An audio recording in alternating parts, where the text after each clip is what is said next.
बातमी देवेंद्र फडणवीस यांच्या संदर्भात मुख्यमंत्री देवेंद्र फडणवीसांचा भाजपा संसदीय मंडळामध्ये प्रवेश होणार का याची जोरदार चर्चा सुरू आहे। संसदीय मंडळाची लवकरच पुनर्रचना होणार आहे।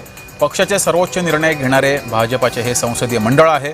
सध्या फडणवीस केंद्रीय निवडणूक समितीचे सदस्य आहेत।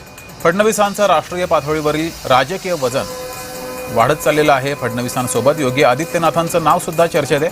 मुख्यमंत्री देवेंद्र फडणवीस यांची भाजपाच्या संसदीय मंडळामध्ये वर्णी लागण्याची शक्यता आहे। संसदीय मंडळामध्ये प्रवेश मिळाल्यास देवेंद्र फडणवीस यांचं राष्ट्रीय पातळीवर राजकीय वजन हे आणखी वाढणार आहे। सध्या देवेंद्र फडणवीसांसोबत योगी आदित्यनाथ आणि हिमंत बिस्वा शर्मा या मुख्यमंत्र्यांची नावं सुद्धा चर्चेत आहेत।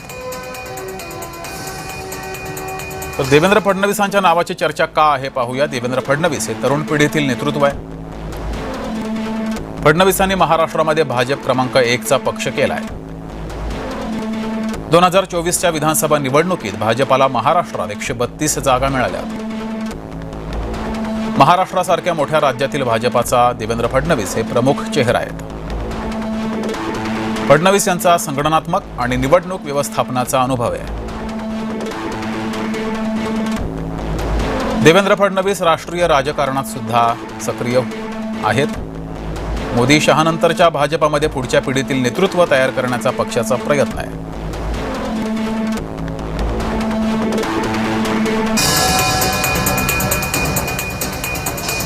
आपल्यासोबत राजकीय विश्लेषक रविकिरण देशमुख जी जोडलेले आहेत। रविकिरणजी, जय महाराष्ट्रामध्ये स्वागत। देवेंद्र फडणवीस यांच्याबाबत ही मोठी बातमी समोर येते। केंद्रीय निवडणूक समितीचे ते सदस्य आहेतच, मात्र आणखीन सुद्धा त्यांना एक महत्त्वाचं पद मिळू शकतं। आपलं याबाबत विश्लेषण?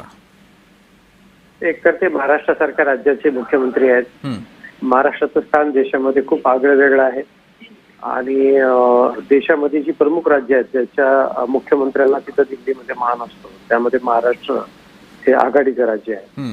शिवाय आता देवेंद्र फडणवीस राज्याच्या राजकारणात पूर्णपणे मुरलेले आहेत आणि दिल्लीमध्ये जेव्हा केव्हा वेगळा प्रयोग करण्याची चर्चा सुरू होते त्या वेळेला त्यांचं नाव येतं।